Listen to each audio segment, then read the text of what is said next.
and are just looking at this matchup and you're saying, okay, this is going to be a total smash. Team Secret's going to wipe the floor with them. It's going to be easy 2-0. You might be right, but to give you context about the recent matches for Brame, they're currently 3-3. They managed to beat Hellbear Smashers, Tundra. Okay, expected.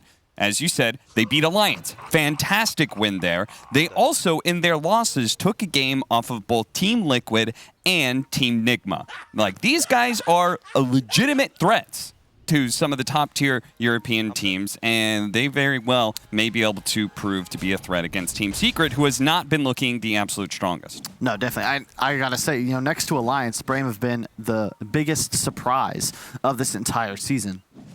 Not just because of the series they won, but they've looked good. Like, they look like a great team. And I'm impressed by the way they draft. They don't make too many unforced errors. A lot of the times in the games that they lose, it's more, it's close. Like, they're not just getting blown out. I kind of expected that coming into it, you know? They snuck through Division 2.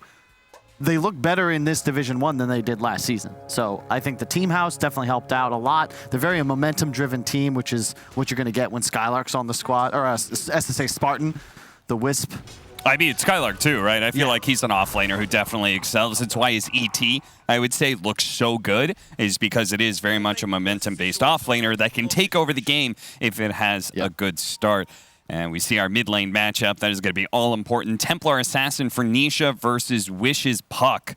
What do you make of this matchup, both on hero and player side? Well, it used to be just incredibly broken when the refraction damage also worked on denies, and you just could not play Dota as Puck. You know, one base armor, you just die. Like, 2 side blades, of course, doing pure damage, but he's taking 200 HP already. It really comes down to this first wave. You want to double it up if you can as Puck. That's why he's going to drag that into the tower. This is really well done. You want to get level 2 and then try to pressure TA with a creep wave advantage, as he's going to look to do now. Let's see what Wish can accomplish here. Now, is part of the reason that you looked at them initially and thought they were just going to get run over, do you feel like that as a team they didn't look very strong in the lower division, or is it more about their individual players, that you feel like player to player they're just sort of outmatched? A bit of both, really. I think that their drafting was a bit rudimentary. They were just first picking Wisp Gyro in a bunch of games, and, you know, I love Spartan, but his style of play and leadership is kind of a dying art nowadays. The pop-off is not really what you look at and see from the top-tier competitors. It's all about that calm, like, stone-faced composure, if you look across the scene, right? Gaze into China, you look at Kuro, you look at Fly. Like, all these captains are just chill, and Spartan is anything but they've definitely grown as a team. I think mostly due to their living together, their practice. You put in the hours. Yeah, I mean, Matuma, man, taking a bit of damage here. I like that you reference Kuro in that, right? He's the person who has had the most TI Grand Finals appearances, right? And what did that term from? What was it, TI9? He's like, guys, you have the calmest friend, mother friend in the building, in the game, in the world. Yeah, something like that. It's like, yeah, Kuro, that is exactly him to a T. That's why I think you'll notice that every TI time it seems like it's the same cast of characters that are making deep runs. It is really difficult to play Dota, because all these guys, you know, you've got thousands and thousands of games of Dota. It's just that there's this select 20 or so that the risk-reward factor, it's like, you know, 20 games for $40 million. Whereas most of your life, you're just playing for fun, whatever, but if you can play just like it's a regular day and know that there's 7 figures on the line for this series, that's what can make you a champion. Wish. Getting nailed by side blades, but he is doing a pretty decent job keeping up in CS. As you said, the matchup is better than it used to be, and maybe the best it's ever been since now Water Runes help you kind of keep yourself sustained. Yeah, that was a big issue back in the day. If you couldn't get the bottle up early and get a lucky rune, you were in huge trouble, but so much regen, you can effectively spam Q every wave, guarantee the archer for you. But yeah, so far relatively chill laning phase. Up top, I don't think this lane of Secret really wins, but they have really nice kill threat. You know, a cookie forward into a skewer back. Spartan's gonna have to be a little cautious. And that is not his MO. Not his MO whatsoever. It's Spartan. being known to be very aggressive in his positioning. And we'll see how that does for his IO combination with Gyrocopter here.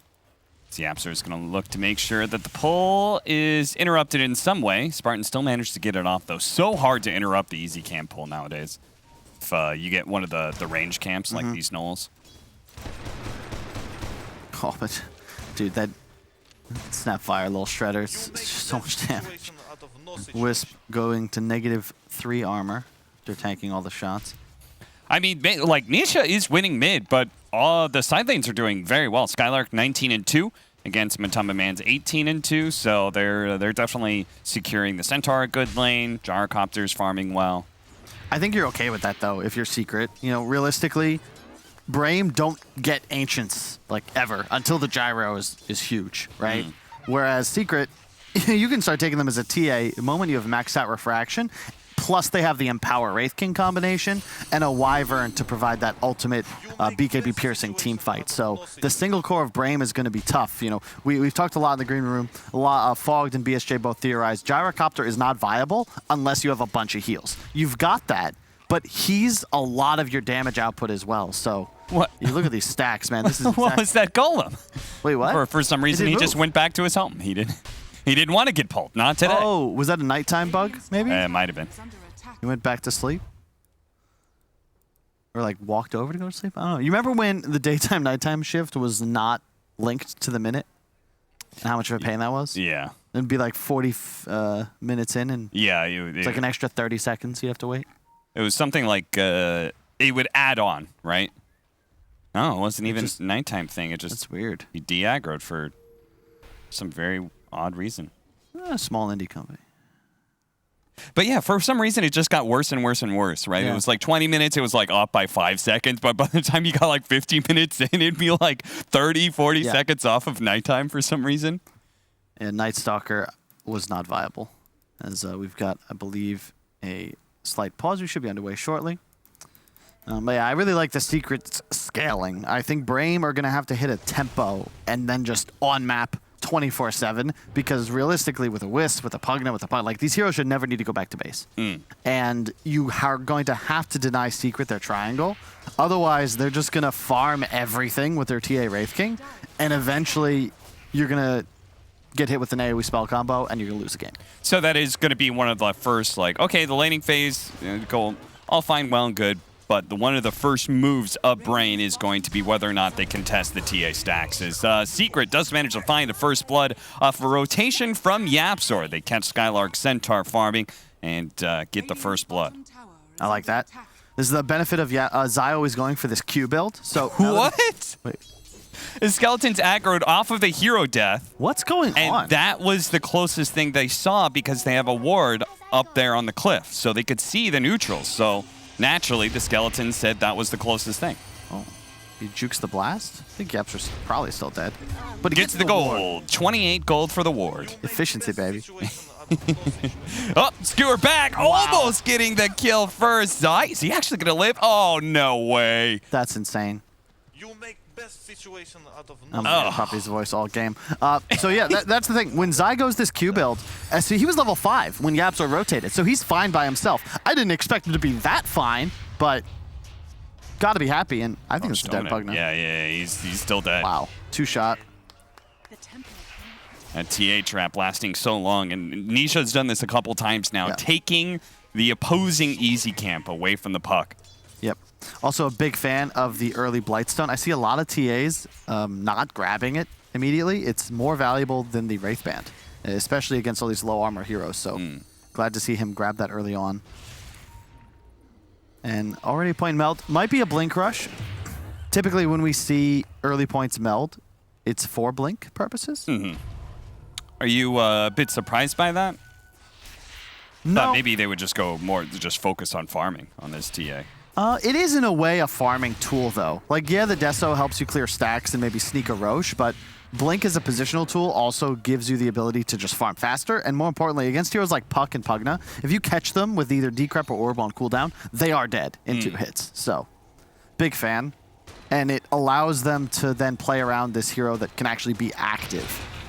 If you go for a Desto and then fall behind, suddenly it's like, well, me and Wraith King just kind of want to farm, but now we can't do anything. Your only real catch is this RP or Wyvern ultimate.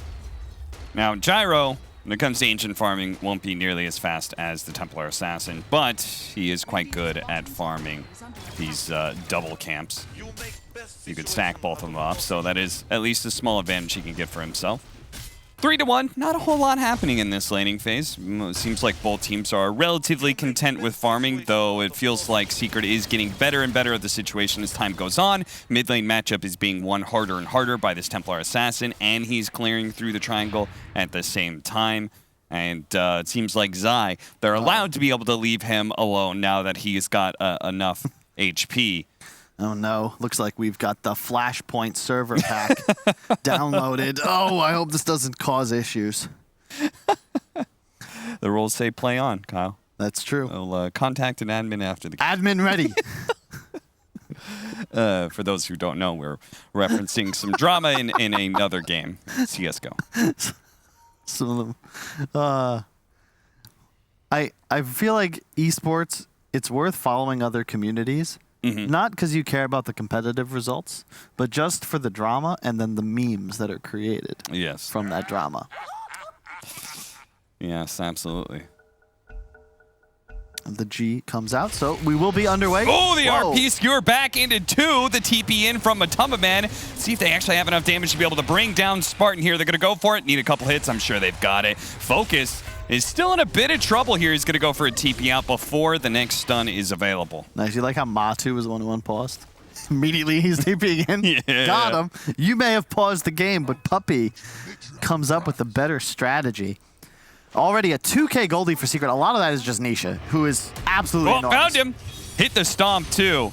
Nicely played by Skylark there. Now, Puppy's going to delay his death for a bit, get off at least one spell. But very important to be able to hunt the Winter Wyvern behind his tower. Don't let him just stay there and be throwing out nukes constantly. Yeah, this is a really nice move from Secret, applying the pressure.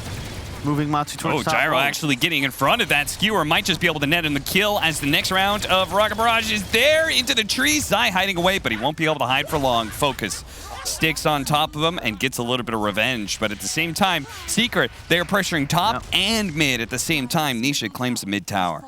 That's Zai's happy with that. You know, he gets a free teleport. That's some gold in the bank. In addition, RP's on cooldown. He got the Empower off before death, so you apply that pressure, it means there's no hope of defending mid, the more valuable tower against the TA.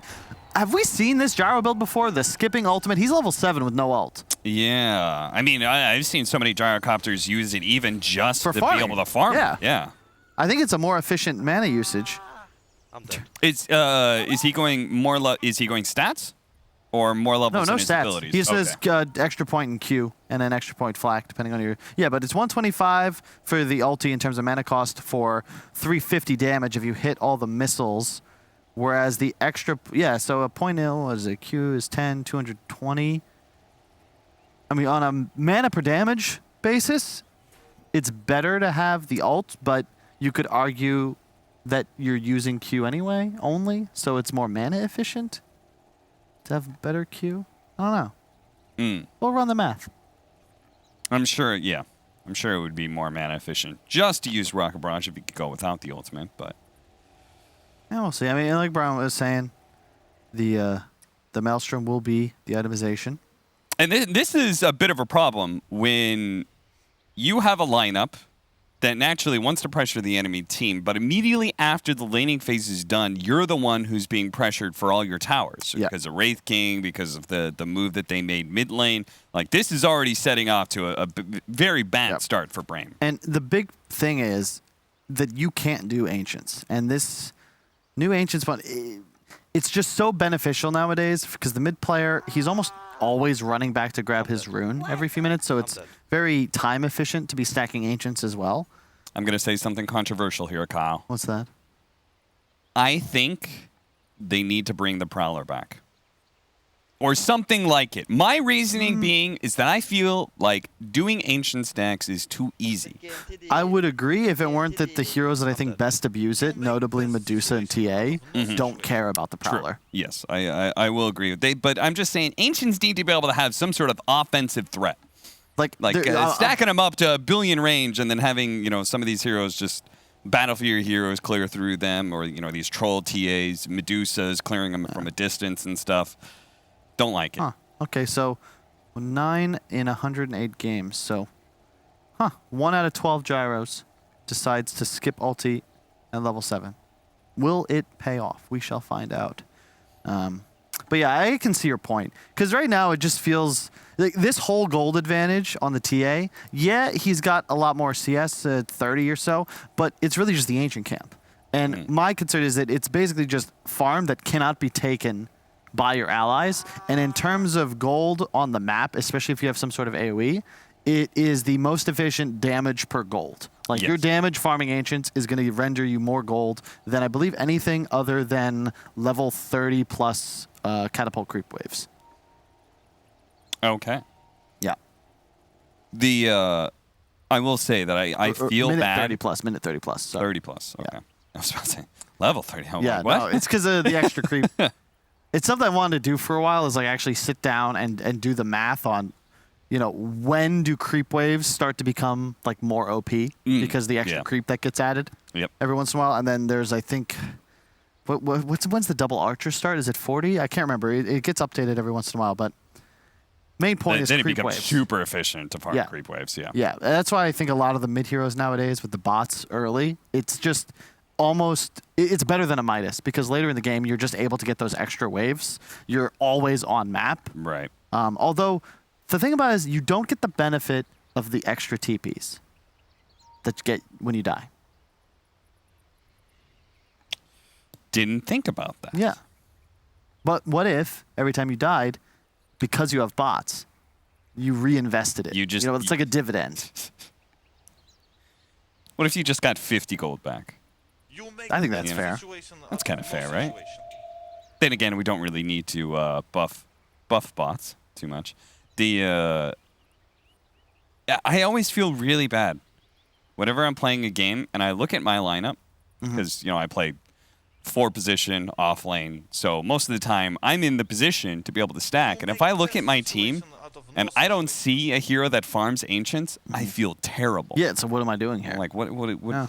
Like, I have to make moves, offensive moves, to kill heroes because the normal option of stacking the hard camp and the ancient camp at the same time is not efficient because I should only stack the hard camp right now because no one can farm an ancient stack. Yeah, look at that. The gold advantage is about 1,000. It is legit from neutrals. Yep. So mostly just because you're farming ancients and gyros. And so we have the unpause. Hopefully Brame's ping stabilizes.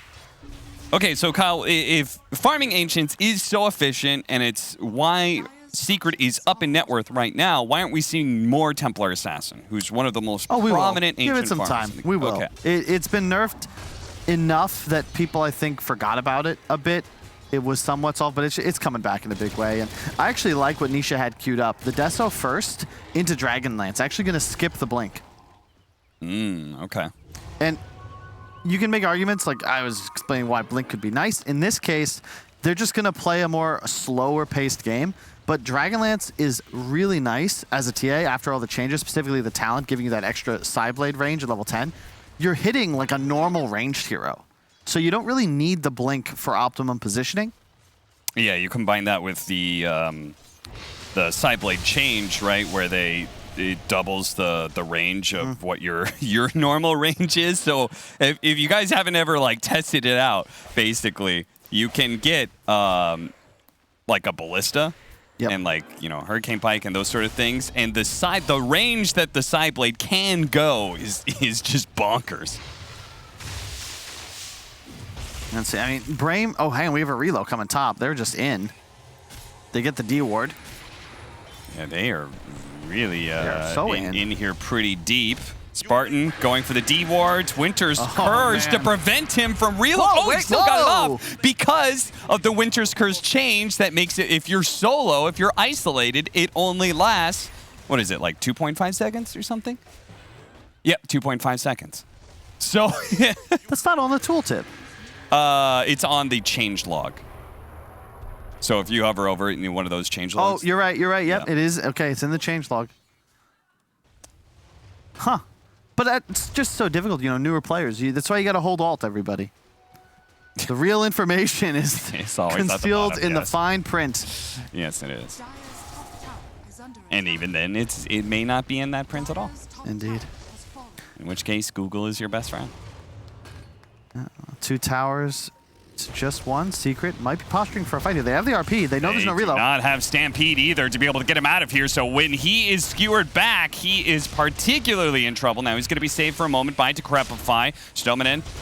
Does he have any life to give? He's got a little bit to help out Skylark. They're still going to go for the RP. They're heavily investing into this one. Skylark is still not dead until finally the nuke does come through from Puppy. Stominen stuck in the trees here. Matumbaman's going to cut his way through. Life Drain heals him up a little bit, takes away that first life. Stominen, a little bit left. He's going to get one more nuke off with the Decrepify. He's actually kind of dancing around. He's going to be okay. Spartan heals him up a decent amount. Matumbaman's the one in trouble here. They have the Maelstrom on the Gyrocopter. He's going to catch up to Matumbaman. He's going to need some God tier toggling here. The Gyro didn't really chase him, but the relocate in front of him, that is ultimately what's going to kill Matumbaman. They do not have a stun.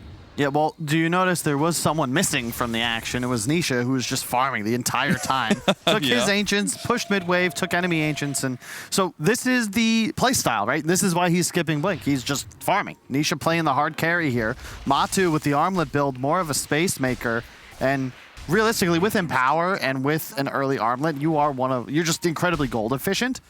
But yeah, like that was unexpected. I would not have figured Secret to go that hard, even blowing the RP at the end there for the Centaur. They could have just walked away and just said, okay, we brought 5, we only are 4. That's a win for us. We're wasting your time. But they wanted to continue chasing. God. Brame doing an excellent job. Oh, another Stampede being used very defensively there. Yeah, we've seen both in China and Ice, they always go phase boots on Centaur in this sort of situation just for the bonus armor. You can see their -12 armor coming in. Yeah. Like, he gets chunked without any armor assistance, and he's going to go straight for a blink too. So very risky build by Skylark in the event that, the little Shredder plus the Deso plus the meld hits. Like, he'll die in 3 hits. They got to move fast. They know what's happening. They got a successful scan, but they're just not going to get there in time. Way too And fast. they're just going to have to back out. It is so hard to be disciplined about being around the Roshan pit against these TA lineups. And this Because is they why could just do it so fast. this is why it's going to come back, because it's just such a simple game for Secret so far. Yeah, it's 5-5, but they've gained so much just because TA exists. She's taken like 10 stacks of Ancients.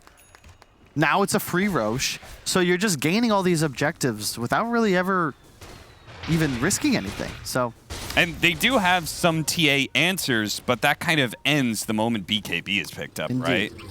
So they Brame is gonna have to do a lot in this timing between Nisha's Blink Dagger and his BKB. yeah, I'm actually surprised he's going for, I guess it just feels that he's far enough ahead. He wants to have optimal positioning, actually get onto the back line, because you can make an argument just to rush BKB and, to your point, be invulnerable, is so long as he pops it pre-stun. The Hurricane Pike also kind of helping with the whole Blink Dagger idea, right? Because there are many heroes here, the Io and the Pugna especially, who want to be able to play pretty far back, almost directly behind a hero. And you get the right positioning for some side blades, and that increased range is going to catch those heroes. Top lane. Oh, they got that off. Nice. Skewer back again. They're going to make sure the RP is used, perfectly timed with the Stampede, the Winter's Curse, just to make sure that little bit extra time. Now, he does have a blink, but because of the change that happened to Splinter Blast, it means you can no longer just blink out of that. It's true. Oh, dear. Spartan getting caught by the coil. Oh, the final blob coming in. Nisha actually is the one to bring him down, but he still has an Aegis, so they can't even heavily commit for this one. They might just be able to burn it out. No, they have nothing left, actually. The orb has already been used. Nisha's just going to walk away with 3 more minutes left on his Aegis. Surprised he broke the coil there. I felt like he could have just potentially turned around and man-fought the Gyrocopter. That was a fight that Focus was not going to win. He'll have his Ags complete in just 900 gold, but really feels like Secret so far have the number, like, 2 kills, their gold advantage has gone up by near 4K, mostly just because they're out efficiencying the map. Another ancient stat coming out from Puppy. What are the numbers on that? That's got to be like 6 or 7 at least that the team has got for Nisha so far. 7 alone just by Puppy. Yeah. 14. I think at least 8 or 9 of those are ancients. Yeah. It's just like that's the gold advantage that Secret have in their pocket. Let's see, Halberd's going to be huge though. Yeah, they need Halberd, and then when they have the Aghanim Scepter on Gyrocopter, they can burn through refraction charges very quickly, right? Between Rocket Barrage, his Aghanims, and then the Maelstrom as well. Like, there's so many instances of damage that are coming out.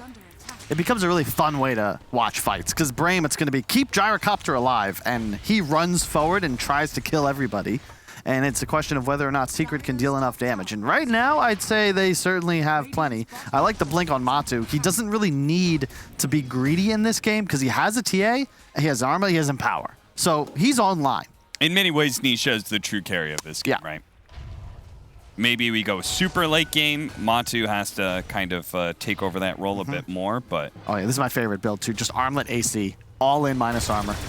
Oh relocating out, relocating out. Is he gonna? Oh no, it's just too slow. It's a level 1 relocate, so it took forever. And now Spartan is very likely to die as well. Skylark's gonna try and position himself, but of course Secret are going to be aware of this and try and get. Oh yeah, he just gets 1 shot and the Winner's Curse to be able to stop him. They skewer him on back, and 1 kill turns to 2 into a 3rd. Secret beginning to assert total control over the map now. This is such a hard game. Because you're playing without vision advantage. There's TA traps everywhere. Look at the wards Puppy's just placed as well. These are beautiful. The one up top is also fresh. Like, it's just, they see everything. And they've now got double blinks on 2 huge cores. Zai also with the blink, of course. And it's just too much damage. Way too much physical damage. It bothers me that Templar Assassin is able to farm with traps. Zai in deep here. Stominen able to protect himself thanks to the Decrepify, and they're going to try and chase after. But man, it's just so hard to find Nisha on the other side of things. They are trying to catch up to Puppy, but Matumbaman's going for the execution onto Smart, and the Stampede is going to get him out of there. They're still focusing on this Templar Assassin. 5 more seconds. Oh no, they burned through the Aegis, and Nisha's still able to get the kill onto Focus. This is a lost fight for Brame. This is the Secret we kind of expected to see coming into the season. Really not the greatest performance from them, sitting at 3-3, but Brame don't know if they've really done too much wrong. They're just getting beat by, like, Secret's winning the way we expected to see them win this season. You know, they 7-0'd in Season 1, and they've just kind of come out the gate swinging here. Nothing really crazy, very methodical, almost mechanic victory. Yeah. Nice skewer back. Flashiest moves probably coming from Zai as he continues to get all of these skewers back. Yeah. We're behind schedule. That Division 2 game went late. We had some pauses, so Secret just doing what they can to get us back on schedule. Yeah. Very kind. Very kind indeed. If you could go back and change anything about Brame's lineup, like is there anything that really stands out to you that is a potential weak point that you felt Secret exploited? Because they felt like they just didn't even have... I mean, they had that good fight in the top lane, and it still felt like Brame just didn't have much of a hope. Nisha was just farming so fast. Maybe the puck. RP onto 2 with Matumbaman jumping on in, but it is still an IO Gyrocopter, and they certainly have a decent amount of sustain until Nisha comes in. Nisha, fortunately, that Meld Strike is going to be dodged out by the Decrepify. Brame reluctant to go back in, though. Even with the vision advantage, they're not going to take it. I mean, this is one of the ways I've seen Puck beaten in Asia, China and SEA, where you just grab this TA. He can't really gank bottom. Wraith King, one of the better matchups against Puck as well. Oh, you want to coil me? Well, I'm respawning. Like, you're going to blow all of your spells on a hero that has a built-in Aegis. Oh, love this. The Ags and the Shard, the Wagamama special. So Shard, really cool, especially against a Wisp, because you can silence the reload, and now he's coming Where's in. the Arkosh line? He's already dead. If they don't have the voice back, do they? No, they should. 3 dead from Brame. What do you do? It is looking Now, very hopeless. As a note, the reason this build works for the viewers at home is because the Secret are so far ahead. Ags Shard TA is not necessarily what you should buy every single game, but when it's effectively just extra gold, you'd still be ahead even without these items. It makes you unstoppable. And when you're playing against a draft that has Wisp Gyro, this global teleport is just honestly imbalanced. And yeah, I mean, the map is completely closed out at this point. They tried to split push the other side of the map. They're like, okay, Secret's bottom, and then all of a sudden, boom, Nisha's there. now they see, oh my god. Yeah. It was 5-5, remember? Relatively even game. 11 straight kills, and that gold graph moving up. Not quite as fast as other graphs that I've looked at this past year, but pretty fast. Pretty rapid acceleration. Highest amount of net worth at 22 minutes on any hero. Wow. This DPC region. I'm sure you'd probably be putting up a pretty good fight against all the other regions and last season as well. I mean, this is an insanely farmed TA. It's one of the better heroes as well, considering the position Secret's in, right? They had a rough season, but they'd like to go to the major. They don't want to drop to Division 2 potentially in the event Tundra were to win. They lose a tiebreaker if they drop this series. And heroes like TA, I think TA, Alchemist, Medusa specifically, probably the best for better teams to play with, because ultimately you just farm. And Brame, to win this game, would have had to play incredibly well, deny these Ancients way earlier, find kills, and just straight up outplay Secret for the first 15-20 minutes of the game if they wanted to take a W. Otherwise, you know, the Ancient stacks are going to happen. The Roche is going to happen, and then one fight, and the game's blown open. Waiting for Nisha to appear. There he is. Shows up on Wish with the silence put on him. Almost executes him. They're going to try and get away. By the way, Nisha still has that BKB. Another great trap, slowing everybody down to a crawl here. The Winter's Curse on 2. Plus, they had the RP on the other 2, but they were inside of the Winter's Curse. So not much damage done, but as soon as the Winter's Curse is gone, Brame is all dead, and they're going to call the GG here. I mean, they just got whomped. 15 unanswered kills, Cap. And bam,